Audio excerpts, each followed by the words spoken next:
பறவைகள் எல்லாம் முட்டை போடுற உயிரினம். மிஸ், நீங்களும் எங்களுக்கு பரீட்சையில முட்டை போடுறீங்க, அப்ப நீங்களும் முட்டை போடுற உயிரினமா? மண் அரிப்பை தடுக்கணும்னா என்ன செய்யணும்?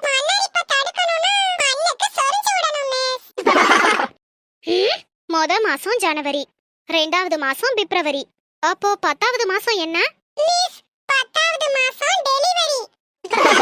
வாய மூடுங்க. ஒரு கேள்விக்கு கூட உருப்படியா பதில் சொல்லவே இல்ல நீங்க.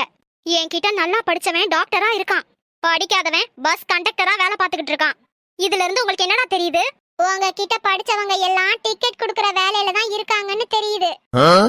டேய் படிங்கடா, படிச்சாதான் மேல போக முடியும்.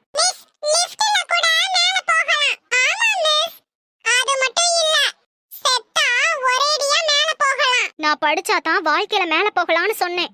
இந்த சின்ன விஷயத்தை கூட புரிஞ்சுக்க முடியாத தத்தியா இருக்கீங்க.